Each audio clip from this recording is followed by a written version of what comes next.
the big question that came out of our discussion was, where did we get this idea that 40 is not old?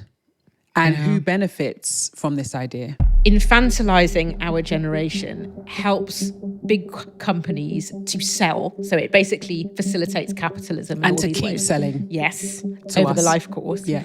And then the other flip side of it, which we started to touch on, is that if you are convinced that you are younger than you are, you're not going to ask for or demand of the system the things that you deserve or which the previous generation could access. If I'm brutally honest, I feel like I have the responsibilities of an adult in terms of there are certain expectations of care that are put on me in relation to my elder parents. But I don't feel like an adult in the sense that society has given me the things we were told if we worked hard and were educated and did all the right things we should get. Roots and rigor, rigor and flow. Roots and rigor, rigor and flow. Roots and rigor, rigor and flow. Rigor and flow. Welcome back to Rigor and Flow with me, Aiwan, and me, Tamanda. And it's the show where business meets love and culture meets critique. What have we got today? Well, today we are talking rites of passage and generations and what it means to be a millennial at this precise moment in time. So basically a shit show. It's a shit show, but hopefully not a shit show. I like what you did there. I hope not, anyway. Okay, so you brought the stimulus. I did, actually. Yeah. So I was on Instagram. For someone who's left Instagram due to mental health, I sure keep finding things on Instagram. You said it. I have noticed that you have brought a lot of Instagram stimuli. I have to say it is because I've been more on Instagram because of this show. Because we've been promoting, obviously, on Instagram, on our Instagram account. Yeah. So when I go on to like things or repost things and stuff like that, I come across stuff, right? And there is always a temptation to scroll a little. And so I scroll a little and then I discover things, or a lot. And one of the things I discovered was from an account by a woman called Kendra Lindsay. And she was talking about the reality of being an older millennial. So, you know, those in their 40s. So she posted something. And she included the 40-year-olds in that. So she said, you know, if you're a woman in your 40s, 50s, 60s, 70s, and then told them whatever it is she was telling them. But then she received a barrage of comments essentially saying to her, don't include us 40-year-olds in that. We're not old, and so on. So this is a post by her addressing these people who were commenting. Yes. Okay. So here we go. This is Kendra Lindsay. Well, y'all, I done pissed off the 40-year-olds. I have pissed off a bunch of 40-year-olds across all platforms. They are mad at me because when I say this goes out to the ladies in their 40s, 50s, 60s, 70s, and beyond, 70s, they don't want to be included in that group. They're like, 40's not old. Girl, I didn't tell you 40 was old, but what I did tell you that you have moved over into the goth section, the grown-ass woman section. And there are things that occur in your later and greater years that if you are not in the council of these women in their 50s, 60s, 70s, and beyond, it will leave you with a nasty case of the nobody told me that's. Nobody told me about perimenopause. Nobody told me about menopause. Nobody told me about taking care of my mama and them kids. Nobody told me about how difficult housing is as you get older. Nobody told me. And instead of being caught with a case of the nobody told me's, you can enjoy your 40s, but know that it's time to start perking your ears up to listening to the ladies who are talking about things that never crossed your mind before. Because why would they? So no one's calling you old, but 40 is indeed midlife. And if you are in the middle of something, it's important for you to know what happened before, but prepare for what happens next. Because, baby, my 40s were freaking amazing. But my 50s, they have been super duper fly. And the ladies that I love and talk to me about the 60s and 70s, they tell me they have it going on. And that's what I want for you. I want for your 40s to be better than my 40s and 50s and 60s and so on. And in order for that to be the case, then it's important for you to start viewing aging not through the lens of what you used to be, but what you want to be. That's all. So that's the post from Kendra Lindsay, which we ended up having a bit of a conversation about. And I think the big question that came out of our discussion was, where did we get this idea that 40 is not old? And who benefits from this idea? It's a very good set of things for us to be thinking about. Like for me, I'm turning 40 this year. Whoop, whoop. Naughty 40. Well, there's maybe when you say, where do we get this idea? Naughty 40 might be one of the things. But that's supposed to be, that's good. It's like you're a bit naughtier when you're 40. I never saw it as a bad thing. I don't see it as a bad thing, but naughty maybe has a connotation. Like, when was the last time you were called naughty apart from in an intimate context? But do you know what I mean? Like, it's quite a thing you say to a kid. Yeah, that's true. Do you know what I mean? It's not a word that generally is thrown around adults. Okay, so you're turning 40 this year. How are you feeling about that? What's going through your mind? I mean, I have mostly not been thinking about it until we started talking about this episode. Okay. I actually think in the last few weeks, I've started to notice this sense of, oh shit, I've not got my life together. Which okay, that's I do interesting. find... And what does it mean for you to have your life together?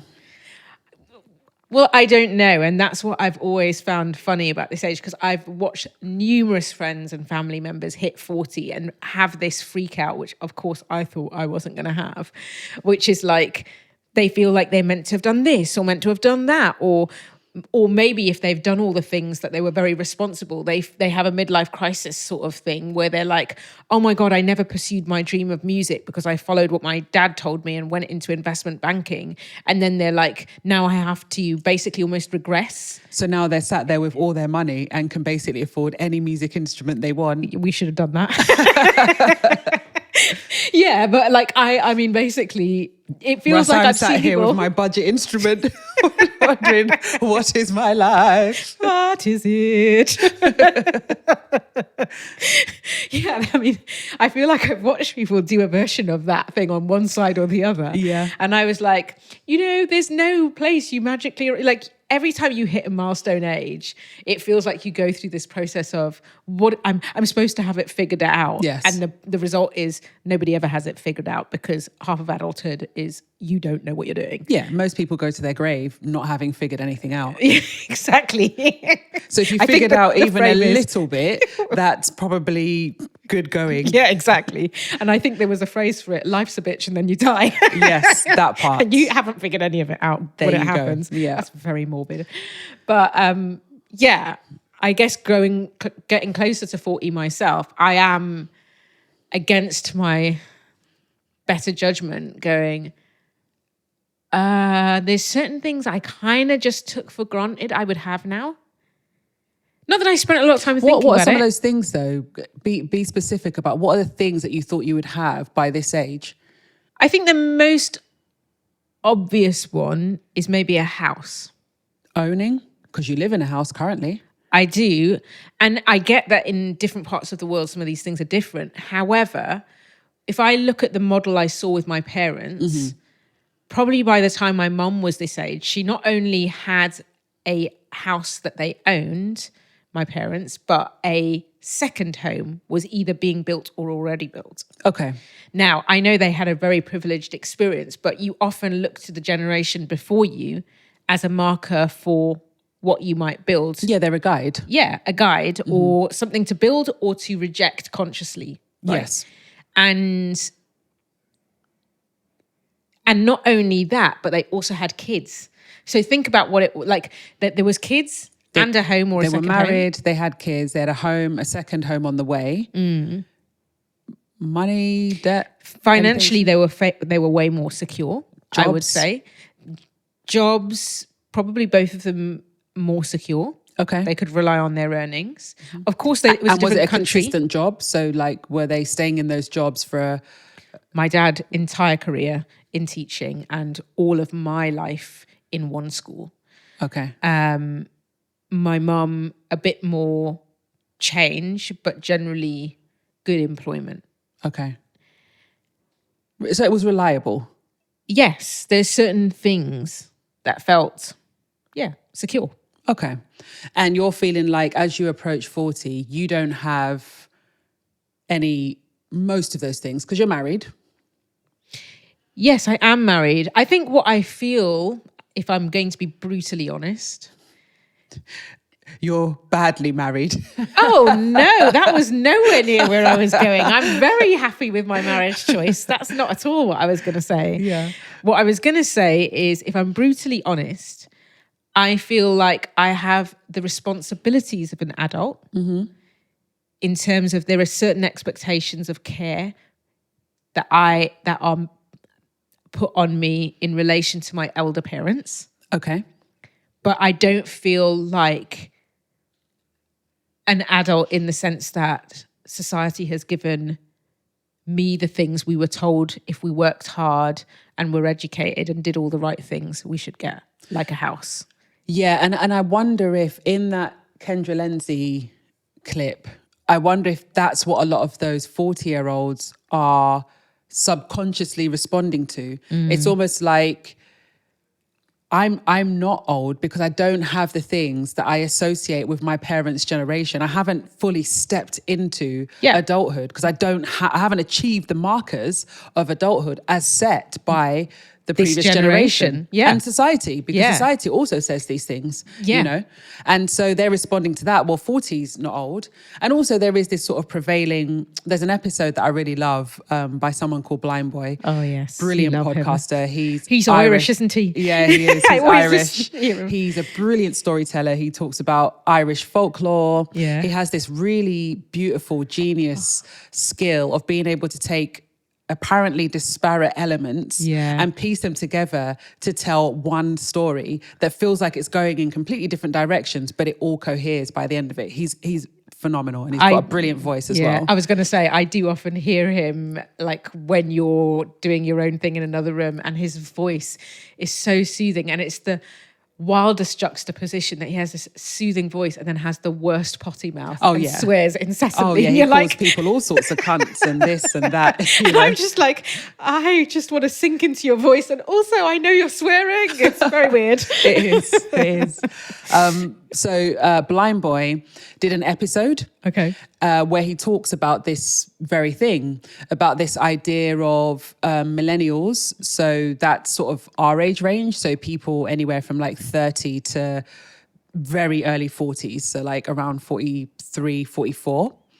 And the infantilization of that generation and the reasons behind it, and sort of tackles the second part of our question, which is who benefits from us not being seen as old or us not agreeing that we're old, right? So what's his take? So he talks about our generation are unique in the sense that we grew up in the age where there was the deregulation of children's advertising. So prior to the 1980s, you couldn't advertise to children. And you couldn't advertise in children's shows, and it was basically prohibited that you could do marketing. And then Reagan in America, Thatcher in the UK, deregulated that. So it meant that people could advertise directly to children any way they wanted. So through children's programs was a big one.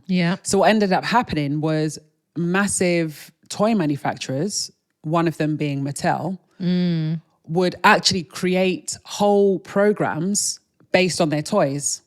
So Barbie, Transformers, G.I. Joe, He-Man, all of those classics, right? But the idea wasn't the entertainment of children. It was about selling toys to children. Yeah, selling more than the entertainment on top, right? But they were creating entertainment purely to sell. Oh, I see. So that's the marketing tool. Yes, exactly. Got it. So they're literally creating these whole franchises purely designed to sell you action figures and dolls and playhouses and so on and so forth, right? The knock-on effect of that is, well, there's quite a few things. It reduced creativity because suddenly it was just about creating consumption. it was just about consumption. It was no longer about the arts. So that the breadth of children's entertainment diminished. Second of all, there was a greater increase in junk food being advertised because, of course, very often it's like you go to McDonald's to get the toy that's in the Happy Meal. So then it's like, I want a Happy Meal because I want to get the toy that's in the Happy Meal, which is based on the latest entertainment that features the toy that the toy manufacturer is trying to sell you. Oh, wow. Because they've got a deal with, say, for example, McDonald's. Wow. Right? Yeah. And the third thing is it led to a decrease in educational programming. Because, we're trying to sell toys. We're not trying to educate, So there's a reduction in that because that's not the stuff that sells. Yeah. The stuff that sells is the stuff that's got the toys in it. Well, precisely. And if you're marketing to children, it's the toys you're selling. When you're marketing to the adults, that's when you'd sell the educational stuff because that's what the adult wants to buy into. Their kid is getting everything they need. Precisely. Yeah. But unfortunately, the final thing with this deregulation of advertising is that our generation is the generation that has a huge amount of nostalgia for toys. Yeah. And I guess for Look our at Barbie, parents' the generation, film. our parents' generation, it's like these are childish things, really and truly, And then the other thing with it is that it's almost like it becomes a tool for self-soothing. That's sort of where we go to soothe ourselves, in watching these cartoons and watching the wrestling and watching all of these things. It's a way that we kind of soothe ourselves as adults now, right? Yeah. So it's almost like we've almost, in his view, this is still going back to the Blindboy podcast, where normally you would put away childish things, here in our generation, we have hung on to them because as a way to cope or soothe ourselves. So what he's saying is that the deregulation of children's advertising also corresponds with wider social issues, including a housing crisis, housing insecurity, the erosion of the middle class, job insecurity, and the rise of the gig economy, which we've heard a lot about. So our generation, when I think about my mum's generation, in the space of time that they had one job, so take, for example, your dad stayed in the one school for pretty much your whole life. In that space of time, how many jobs have we had? Yeah, the gig economy, precarity in workplaces, not Absolutely. secure labour, Yeah. constantly moving from job to job. Yeah. And then the amount of money that you're earning is also a lot less and has a lot less purchasing power than, say, your dad's generation or your mum's generation because of inflation and so on and so forth. Yeah. So you're in a situation as a millennial where everything around you is crumbling and insecure and precarious, but you've got this self-soothing thing, this sort of, the cartoons and the franchises of your youth that make you feel good. Yeah. And almost like a hanging on to maybe like a golden era without necessarily consciously calling it that, but it's like an almost safe space amidst the chaos of the world. Yeah, it's almost like he's saying this is a way some of our generation it's a balm, really. Yes. Against the awful systemic issues that some of us are facing. Yes. And I can kind of get that, if I'm honest, although I don't relate to the whole Transformers and Barbie part of it. I can kind of get that because one of the things I know that I always used to do when I needed to pick me up, apart from reality TV, which is maybe childish, I don't know. I have no idea. I don't know, but in 10 years' time, they'll do a thing on it, a research report into it. Probably. But yeah, one of the things I've often gone back to is Sister Act 2.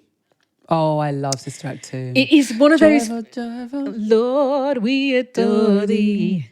Got a glory, Lord of light. Anyway, that was lower key than I'm used to singing it in. You came down to my level. Came down to you. Yeah.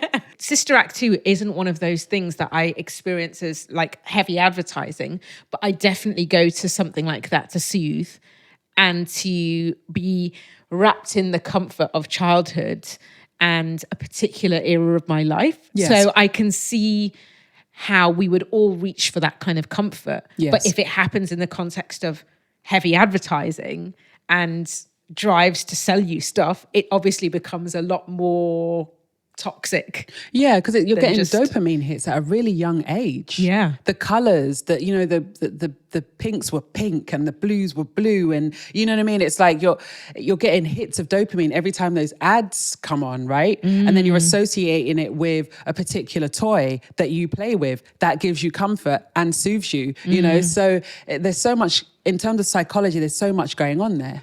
Massively. I mean, when you listen to that episode, did any of it feel resonant with your own childhood, would you say? For me, one of the protective features of growing up in the Christian fundamentalist community that I grew up in is that we weren't allowed TV. Oh, yes. I grew up without a TV. I didn't get my first TV until I think I was 17 when I had left home. So I grew up without any of that. Now, of course, there was still advertising on like cereal boxes. But again, poverty also helps in that regard because the Kellogg's cereal was expensive. And so my mum rarely, if ever, bought Kellogg's cereal. And those were the brands that had all of those toys. So back in the day, in a box of cereal, you'd have a little toy and you'd be pouring your cereal, and then the little plastic packaging with the toy in it would fall out. Yeah. And it could be anything. It could be I don't know, whoever they were doing a deal with at the time. There were even little collector cards that you would match with friends, weren't there, in certain kinds of... Was that cereal or was that other stuff? Oh, I'm not sure, but I do remember there was this one toy. It was like you inverted this plastic... It was like half of a sphere and it was rubber. And you turn it, you'd force it inside out, put it on the table, and then I guess physics, it would start to revert back to its shape and then it would pop up. Oh, I think I vaguely remember something like that. Yeah, but either way, whoever Kellogg's was doing a deal with at the time, whichever franchise they were doing a deal with, their toy would be in the actual cereal box. And I always wanted to get those, but like I said, Kellogg's was expensive, so it was very rare for us to have branded cereal. So I was protected on that front as well, just by sheer, you know, socioeconomic situations. Yeah, super interesting. Yeah. So then, how do you feel about Blindboy's argument? Because it sounds like, do you feel that you do you go back to certain things? Do you feel infantilized, or there just isn't something for you to go back to? I don't really feel like even till today, when I talk to friends and they say certain cultural references, I just don't know them. Yeah. I don't get them. I have a vague understanding because of playground chatter. Yeah. So kids bringing their toys to school or talking about what they watched over the weekend or in the evening. So I have that. If I would go to someone's house who had a TV, I might get 20 minutes or 30 minutes of a particular program, but I wasn't getting that onslaught. And obviously my mum wasn't going to buy me a lot of those toys like Barbie or whatever action figure, you know, because A, she often couldn't afford it. B, a lot of those toys were deemed not correct for a Christian child to play with. Right. My toys were literally Bible stories read on cassette. And I would listen to those, it would go beep, and I'd turn the page, beep, and then I'd turn the page. Or I had a little typewriter. I did have a couple of dolls, but they weren't branded dolls. Okay. They were just generic. I don't know where they came from, but I had a couple of dolls. Yeah. I had some marbles. But do you know what I mean? Marbles, They were just... love them. But do you see what I mean? Yeah, It's like that. It just didn't influence me in that way. Okay. And that's purely because of religion and our socioeconomic situation. Background. Very interesting. So then this idea that, you know, if you had been put in this group of women with 50s, 60s and 70s, do you feel resistant to being put in that group? Do you feel like you have been infantilized? Like, just going back to where we started, because you had this, it sounds like you have this different experience to the kind of thing Blindboy is talking about. Yeah, I mean, where I guess I am I have been affected by it is that I work in an industry that favors youth. Oh, yeah. The entertainment industry is all about youth, particularly the last, I'd say 10, 20 years. It's just been this obsession with 16 to 25. I don't know if that's because of like funding bans or whatever it is. No, I think it's always been there. And actually, I've seen it now working closely with you in the entertainment space. I think it's constantly this desire to get the next generation. And it's probably a continuation of that Thatcherite, Reagan kind of sell to younger people. And even when I was in the music industry, I remember it. I'd constantly go into record labels and the A&R type people would be like, this is way too mature. This is too, they're like, this is way too mature for you. And I'm like, I wrote the song. Wow. And then they'd be like, yeah, it's too mature. You need to be writing for a 12-year-old. It needs to appeal to a 12-year-old. It would actually get said. So they knew they were trying to get that, because if you get, if you get Beyonce going for the 12-year-old, you've got that generation for their life. Look at how we respond to Beyonce and Jay-Z now. Or even me with Eternal. Or Eternal. We've grown up with them. We're ready to buy. Yeah. And it's been the same, every single big commissioner we talk to, it's like the obsession is, how do we get more young people? How do we get them onto this platform? How do we get Gen Z? How do we get Gen Alpha now? But some of them, they're dependent on the young people because the platforms they used are aging out. Yes. And there's new technologies. And so that group are not on the platform that's paying their bills. Exactly. So I guess it's exactly that. It's capitalism, isn't it? Really, that's the obsession. Yeah, I mean, that's the issue with linear TV, so terrestrial TV, is that generation who watch linear TV and actually go through the schedule in the magazines and work out what they're going to watch at 9 p.m. Yeah, like that was our lifetime. But that generation is dying out because our generation and younger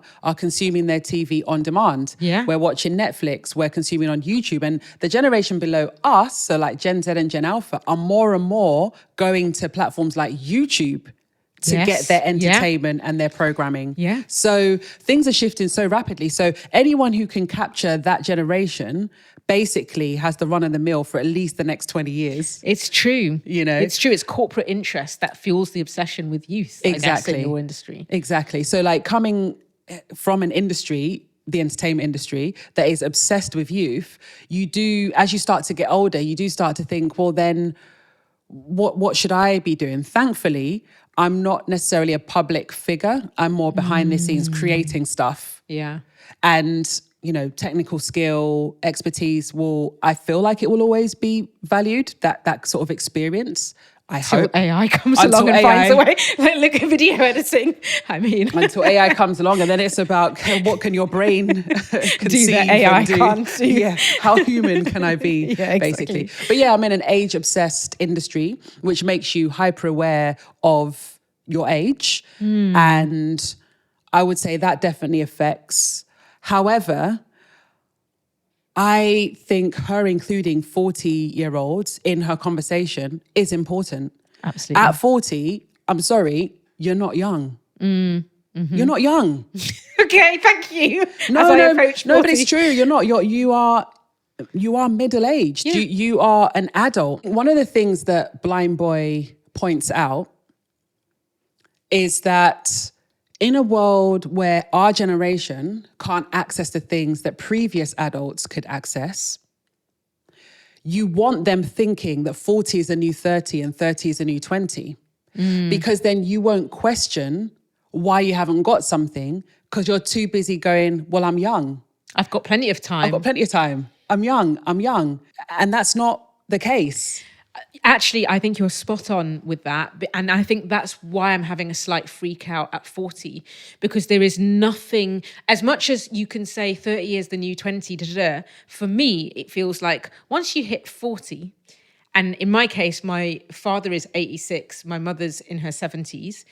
And despite the fact that I've been in a caring role with them from very young, you're now looking at something different. Because that role started so young for me, it's like nothing really changed. But now I'm hitting 40 and I'm thinking, well, I'm watching them in their retirement struggle to think about how they're going to finance just surviving and existing in a country that has no social safety net. And many of the things that they thought would be enough for them. Their pensions, their retirements, any investments are not, because of inflation, because of the financial crashes, all of these things. So I'm looking at them for a guide about how to do retirement. And all I can see is, okay, well, this isn't going to work. And then I'm like, okay, but I'm 40. We still haven't got a house. Getting secure employment is not easy. So then you've got to think, well, and how many good working years have you got? It's very easy to start freaking out. So of course we should be in the bracket with the Council of Elders, is I think what she calls it. Yes. Is that what she calls it? She calls it the Council of Elders, because we need to understand things that they are going through, that we are going to go through. I want to be in the council of people in their 50s, 60s, 70s, 80s. It's important. I want to be as well prepared as I can be for what is to come. And that's everything from finances, housing, eating, health, spiritual, all the aspects. I want to know what is to come so I can be as prepared as possible. 100%. And I have to say, for me, one of the best things that's happened in my life in the last 2 to 3 years is that I have encountered some women mentors through my work who are part of that council, like in that sense that they're 10, 20, 30 years ahead of you. Mm-hmm. And I feel like over time I could build a relationship with them where I get to know them.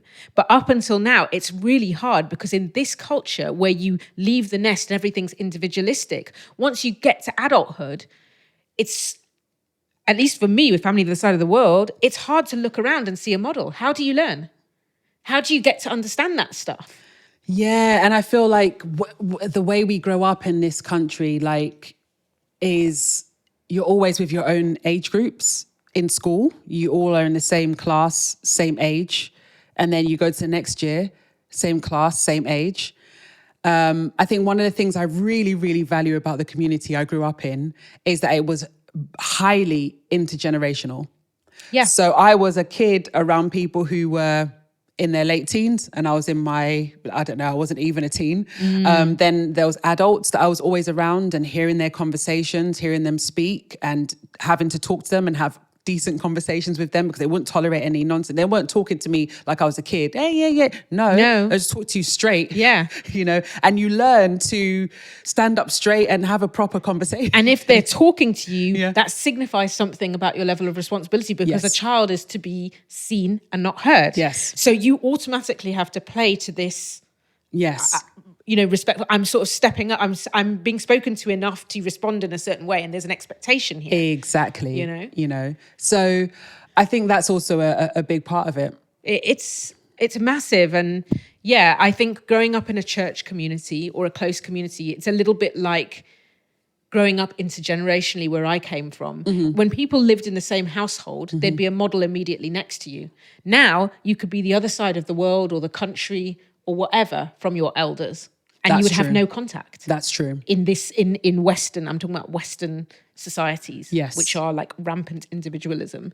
So just so I understand, the crux of what Blindboy seems to be arguing is that infantilizing our generation helps big companies to sell. So it basically facilitates capitalism. And to keep selling. Yes, over the life course. Yeah. And then the other flip side of it, which we started to touch on, is that if you are convinced that you are younger than you are, you're not going to ask for or demand of the system the things that you deserve or which the previous generation could access. And I think that this is the really, really important one, is that in allowing ourselves to be infantilized, we don't take up our rightful place as the adults in our society to make decisions and lead society, shape policies. To shape policy and take our right. Because when I think about the oldest millennials are in their early 40s, I'm not judging anyone or knocking anyone. What I am trying to say is that if you're in your 40s, you're in your 40s, you are an adult. And I think we shouldn't allow this system, the capitalistic system, to tell us that we are younger than we are, so it can keep selling us shit that we don't need, when we should be agitating for our rights and setting the bar for the generation coming up behind us, because Gen Z are getting older themselves, you know? I've just had a bit of a penny drop moment Okay, with go you. on. You know, in this podcast, we talk a lot about silences and silencing. It's almost as if selling to people has become a way of silencing our demands. If you can just keep selling this thing and making the person feel young, you're not going to speak up and ask for or create or shape or vote for or use your voice as a full adult. Absolutely. And you won't shape your own future. Like one of the things so AJ Bell are an investment platform that we have in the UK. And one of the things that they came up with in one of their bits of research, they found that our generation are the least prepared for retirement. Yeah. So it doesn't just impact the things we've just mentioned, it's also going to have a huge impact on the quality of our retirement, if we can retire at all. Yeah. And I know that that's also part of the systemic issues, but if we don't address the systemic issues, then that becomes a problem that's just a definitive. We just aren't prepared for retirement, and we may not retire at all. And this is why I'm freaking out as I approach 40. Help me retire well. AJ Bell, would you like to sponsor our podcast? Hey, don't just watch them bounce.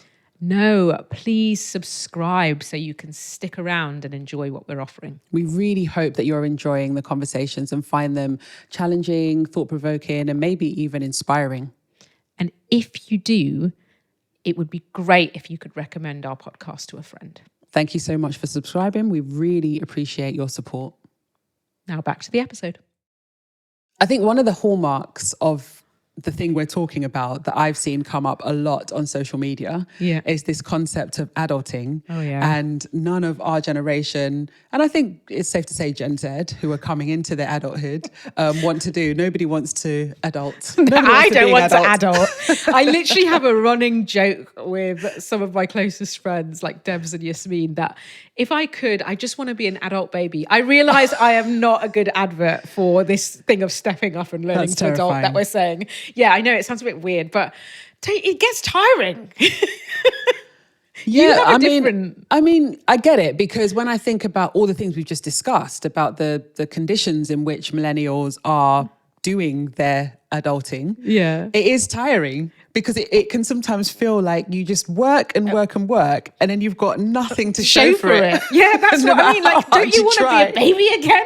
Can someone not look after us? I think my babyhood was so chaotic and destabilizing and insecure and crazy that you couldn't pay me to go back to being a child or a teenager. But I do get it, because it's so relentless. But to be fair, that's a very good point you made, because it's only if you've had quite a privileged, safe and secure childhood where you've not been parentified and you're comfortable enough that is a nostalgic thing that you want to run back to, like the Barbies that you were marketed, right? It's like, if it was not. Yeah, if it wasn't, and I had a wonderful upbringing, maybe I'd want to go back there. But as it is, I couldn't wait to get out of the house and be an independent adult, making my own decisions, not someone telling me what to wear, not to wear, what I can watch, where I can go. You know what I mean? Absolutely. And once again, you have shown my class privilege its ass.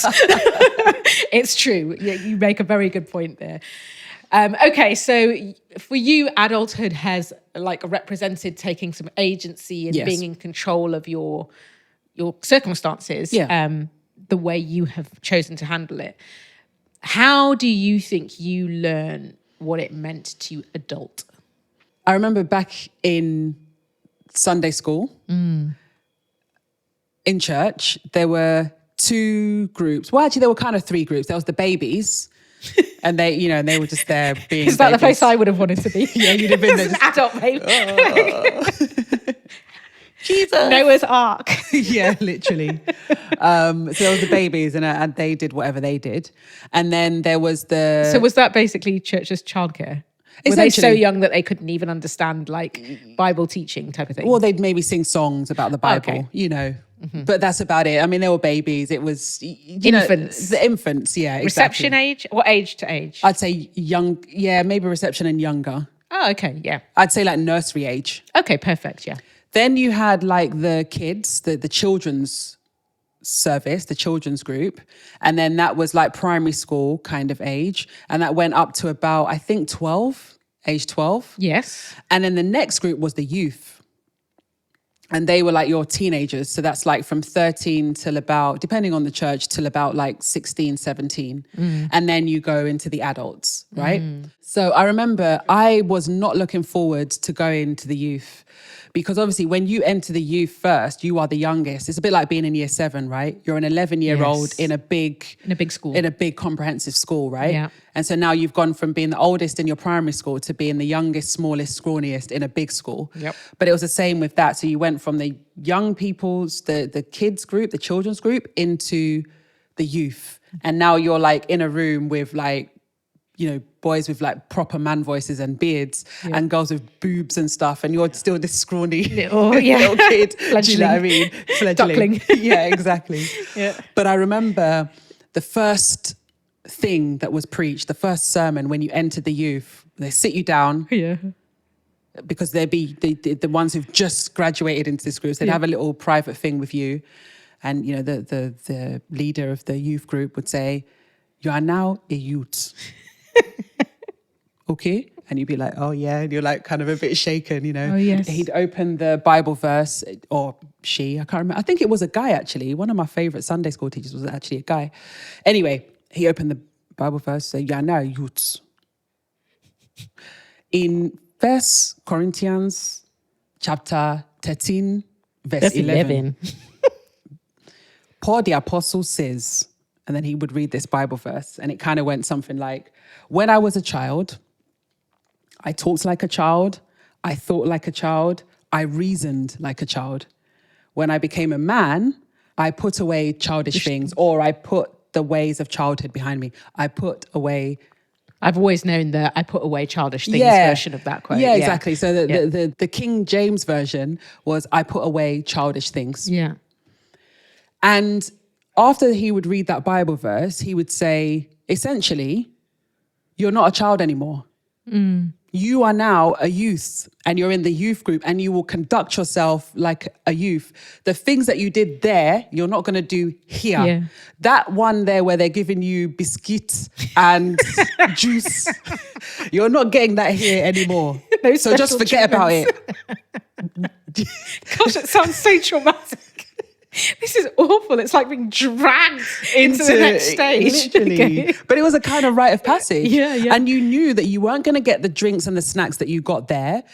Any little silly little things that you could get away with because there's really young ones there that could disrupt things anyhow wasn't happening. Yeah. And that you were going to properly pray. It wasn't going to be some say after me prayers. You're going to pray your own prayers with your own voice loud so that everybody can hear. With alacrity. With alacrity. Do you know what I mean? So it was very clear that I had moved from a child to a youth. Yeah. And that was on the way to going to be an adult. Yeah. And I think what it did was it kind of prepared me to take on the responsibility and to really grieve that I'm not there anymore, but also embrace that I am here and this is my new situation and I have to get on with it. And find ways to interact with these massive teenagers. Yes. You know? But I think you said something so important there, which is that it gave me a space to grieve what was and then acknowledge where I am now. Yes. And what it meant. Yes. And actually, I feel like I can't think that I ever had too much space for that. Okay. And I imagine there's a lot of people who feel like that.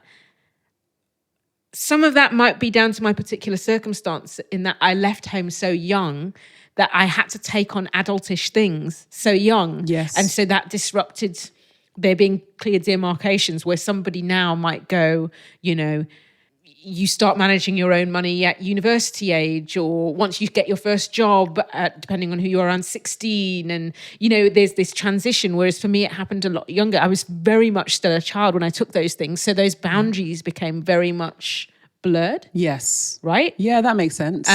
We talked about some of that in the money episode, if you remember. Yeah. Yeah, that I had started looking after my money young. Yeah. So I wonder if for you that was your transition? Because when you would have landed in Belfast, whether it was officially dictated to you like my youth leader or not, there was certainly you're not at home anymore. You are taking care of yourself. That is you moving into this next phase of life. Yeah, well, actually, that's what hit me so hard about what you said, is that there is something about the whole group moved up together. Yeah. And there was this very intentional way in which it happened. That's true. And whether you expressed it to yourselves or not, you were going through some kind of collective experience of grief, adjustment, and recognition of this new phase. That's true. That took a certain path. Now, if you disrupt that by putting a child in early and you give them no framework or no peer group to whom to relate, how do you make sense of it? And it's the same thing as being a carer young for someone who's unwell, which is also the other experience, and why I think I don't know if I said it out loud, but certainly when we started this episode, I was thinking, for me, I feel simultaneously burdened with the responsibilities of an adult, but like I've never had that. I'm still somehow a child. So it's like I never got a moment that marked, now you are officially an adult. Now you take on this thing, to recognize it as such.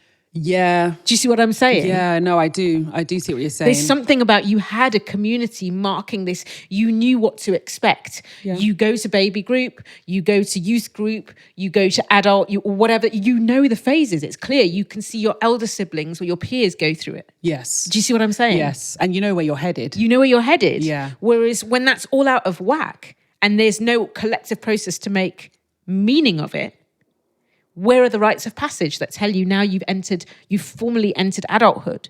Yeah, and I think when I reflect on just British culture, I think the rites of passage, from my understanding, seem to be, for my friends, 16, you could buy cigarettes. Yep. 17, you could get a driving license and learn to drive. 18, you could drink and go to the pub. And then 21 was sort of when you maybe graduated university and started into the world of adult working, your working life, basically. Those seem to be the stages, at least for me, as I understood it. Yeah, it's true. I mean, and then just to add, and then maybe going into high school. It's true.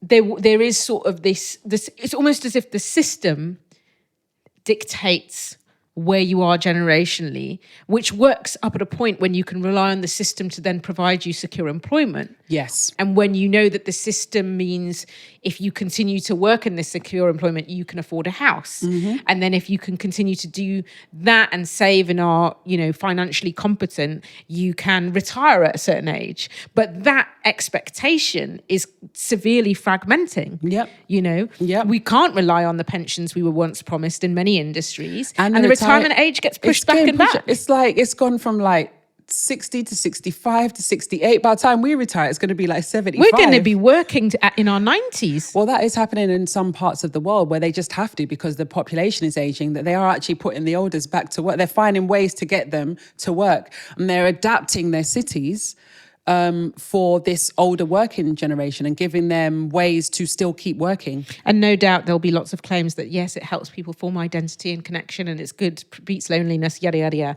Sure, some of that's true, but some of it is just serving a broken system as well.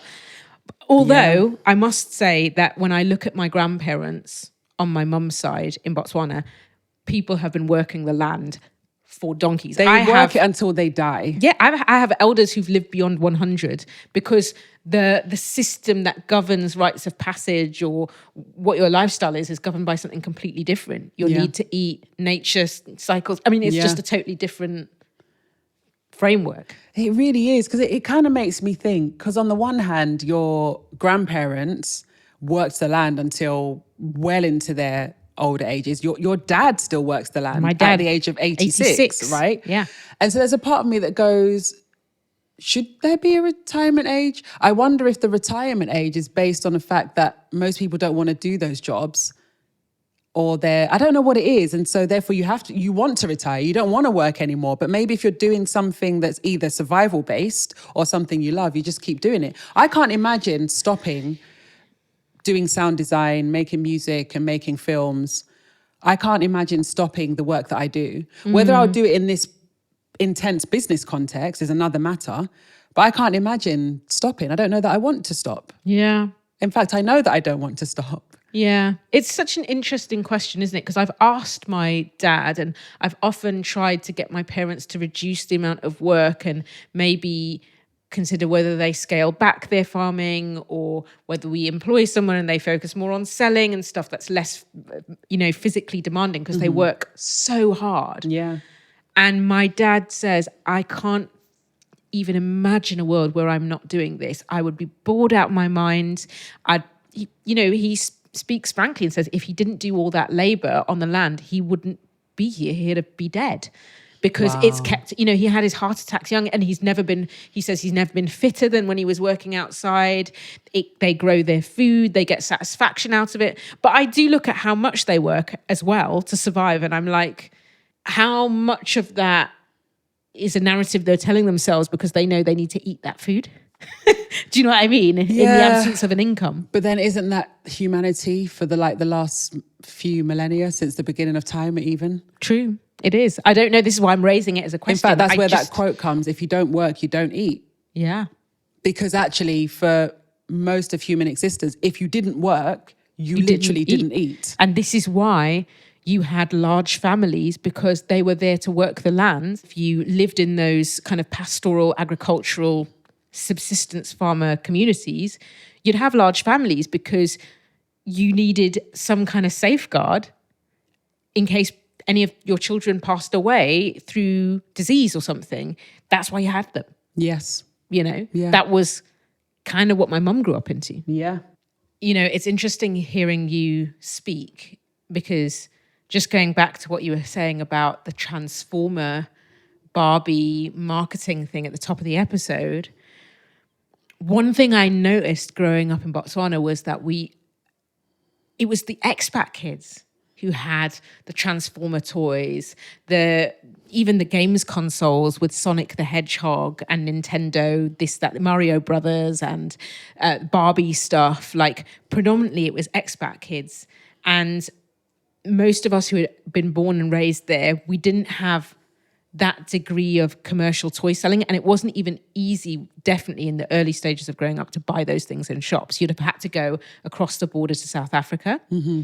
And in a way, I think growing up in a less developed part of the world was also protective. Right. In that regard, right? Mm-hmm. And I have to say that I noticed it even when I moved from Botswana to Belfast in Northern Ireland at 11.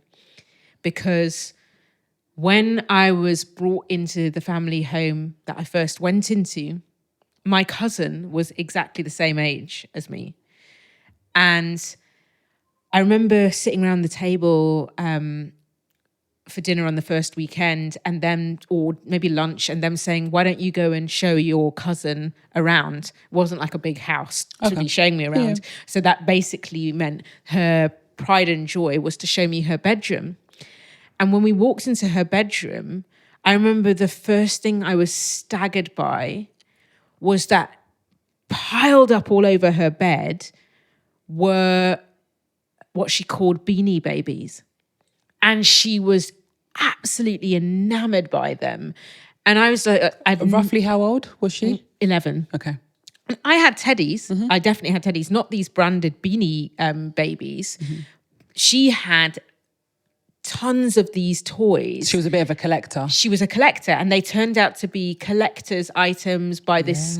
I think you still can sell some of them. Can sell for £100,000. Yeah. Or dollars. Yeah, and she would collect them. And I just remember thinking, I've never, even amongst the expat kids who were in Botswana, I thought they had a load of toys. But I remember thinking, I have never seen one person with so many toys.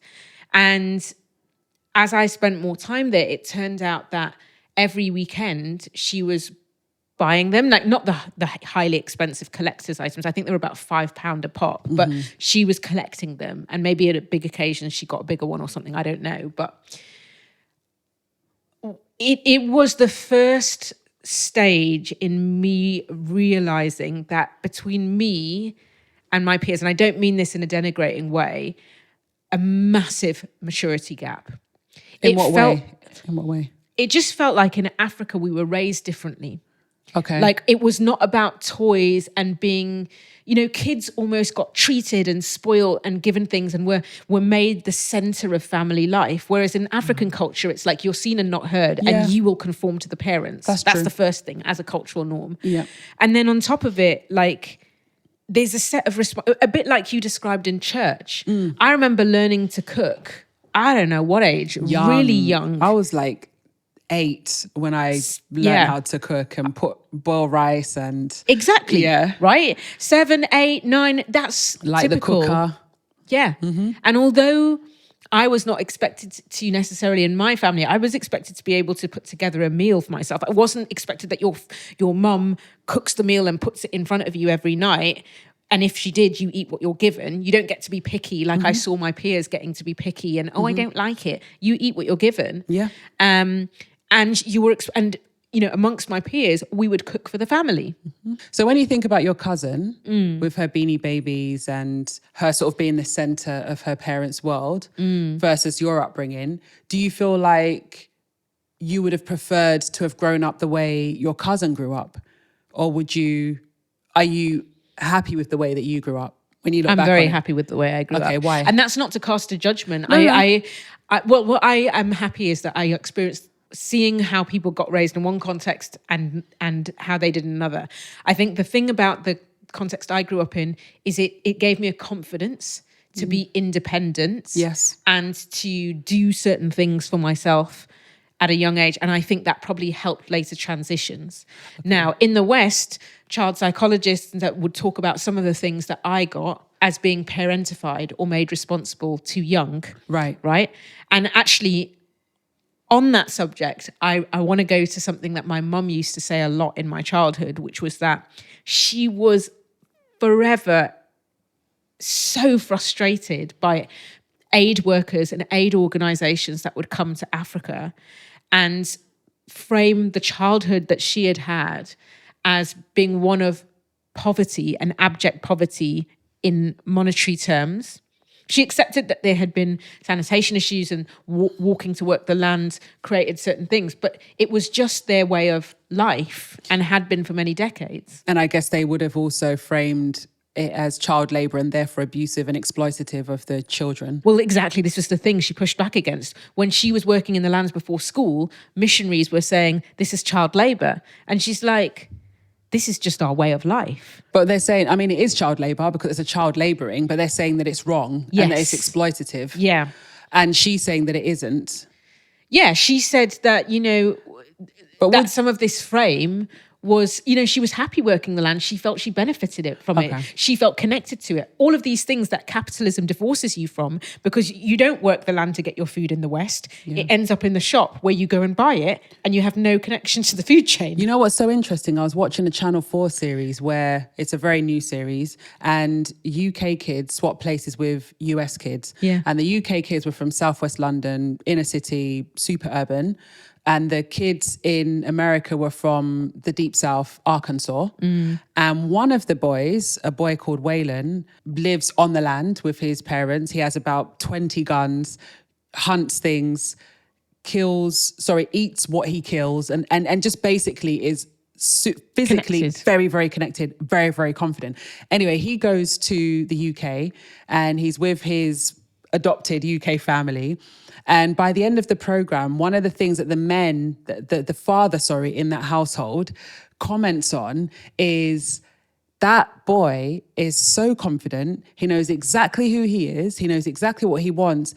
And he's completely connected to the land and his tradition. He literally eats what he kills. And I can't say that of myself as a big grown man in Southwest London. And that was so interesting. So your story is reminding me of that. There's something about understanding who you are in the world and having agency and almost a type of dominion over your environment. You know, I can survive anywhere in this land. Exactly. And what I think is really interesting is the one thing I got framed as when I went to Northern Ireland by white teachers and white caregivers. She's so precocious. Oh, that old chestnut. Yeah, and it wasn't just that I had a voice and I used it. I was confident, and I don't think they experienced me as being beyond my years, but in a way that posed certain problems for them. Okay. What kind of problems? Well, I mean, there were all sorts of them, so I don't want to conflate all of them with being adultified, but I knew my mind, but I knew exactly how to do stuff for me. And when they tried to, say, manage my money, I felt it was very odd to me because I had been raised to manage these things, to run errands, to cook, to do things for the family, to bake for it.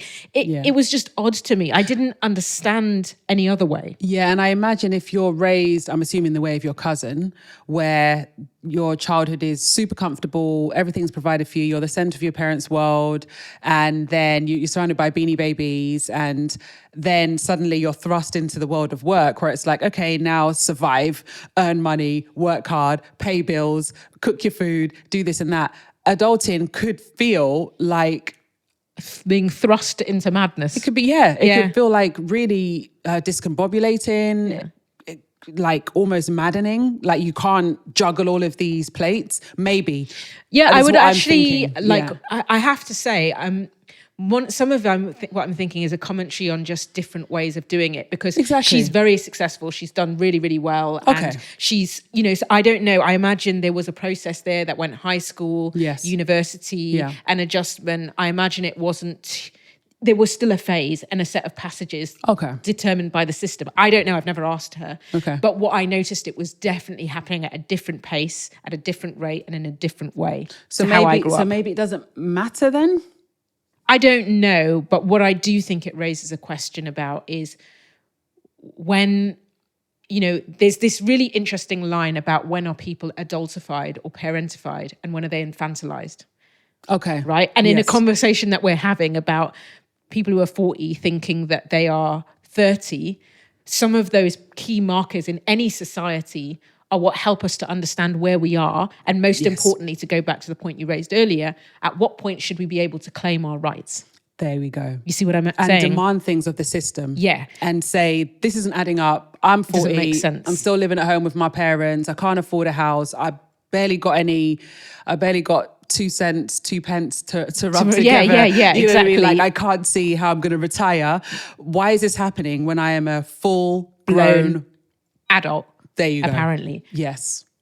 And actually, just to go back to that again, in the context of my cousin, I would say she's more than doing all of those things. Right. And if anything, I would say she's ahead. She's got a house. Mm-hmm. She followed a certain path, got a certain job, and went down those sets of transitions later. But the difference, and it's completely fine. But the difference between you and her is that she was raised in her stable family home all the way through her childhood. You were thrust out at age 11. That's quite a major disruption in your formative years. That's true. So that's also a difference where actually she has an advantage there. That's very true. There's a level of things that come with that. Yeah. But I guess I'm just trying to say that, like, for anyone listening, it's not about saying one is right or wrong. It's about where do we take our place. I think what we're doing in this episode is trying to grapple with what does it mean to be in your 40s and to live in the world that we live in with the things that we've just mentioned, which is, not having access to certain things, but then also being told that you're actually young because 40 is the new 30, whilst dealing with these very adult things and trying to build adult lives and have a future that doesn't look terrifying as you age, That's what we're grappling with. So we're asking a lot of questions. We don't necessarily have all of the answers, but certainly some of the dots for me are starting to connect when I look at my childhood, listen to episodes like Blindboy and hear your experience. Totally. Talking about becoming adults and claiming our rights, I do have to say, I feel like I know a lot in our generation who are trying to do that. Mm-hmm.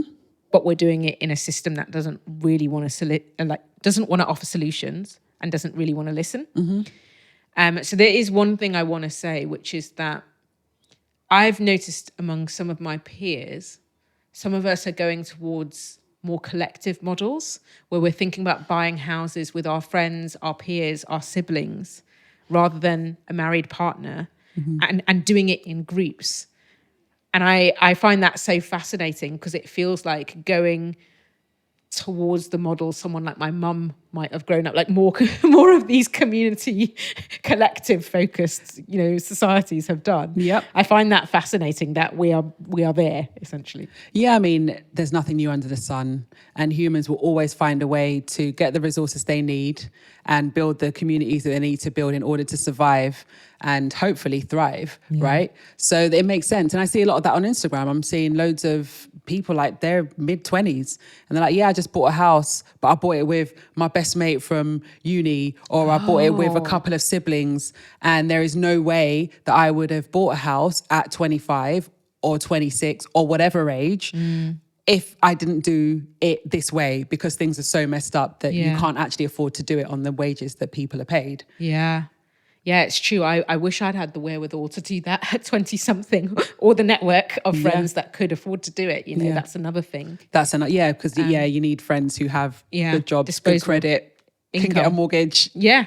Won't tank the mortgage application when you put their name on it. Yeah, and that are trustworthy in that way, because you don't want to do it with someone who's not trustworthy. Exactly. Yeah. So it's really good to see that people are finding ways in our generation and younger generations to find ways to subvert the system and find ways to get the things that they need to become the adults that they have a right to become. Yeah. 100%. Nobody wants to be a child forever. I don't think ultimately at the core of our being, we want to be a child forever. No. But sometimes circumstances can make you feel like that is a happier, more escape. Secure. Yeah, it's a happy escape. We want lives we don't need to escape into childhood from. That exactly. Yeah. We want to live a fulfilling adult life. True. I believe that. I think you're right, actually. I wasn't sure. At first, when we started this episode, I thought, well, what does it mean if we're taking out all the joy of nostalgia? But now I think about my desire to be an adult baby and all those things I said earlier. And I'm like, I'm actually just trying to escape grind culture, which is capitalism at its best. And I shouldn't need to want to escape from it. You shouldn't need to want to escape grind culture.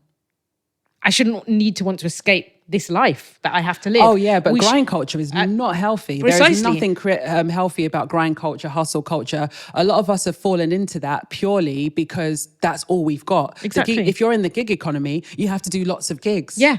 In the same space of time that your parents did one job. Precisely. And bought a house and a car and paid for their retirement. Exactly, just and saying went on it. 2 holidays a year. Yes. Yeah, exactly. And just thinking, that's why I want to be an adult baby, because I don't want to have to do that. It's my escape. That's the point. We shouldn't have built a world that we need to escape from. That's true. By fantasizing. Yeah. So, yeah. I don't know if I have any answers by the end of this episode. No, because we're living you. it. We are living it. Yeah. So there's no way that we can have answers. Maybe when we're 50 or 60, we can look back and say, oh yeah, this is how it panned out for us. But right now we are in the thick of the thing and we are working it out literally live. Yeah. Well, who knows if we'll have this podcast at 60 and 70, but maybe we'll be back with an update. Listen, I'll have the podcast, but it might have evolved. Grind culture might have killed us by then. Oh, God, no. Oh, Lord. Okay, so on that note, that's all from us today. Thank you so much for joining us for another episode of Rigor and Flow. Yes, thank you. And please do subscribe, like, comment, let us know what you think.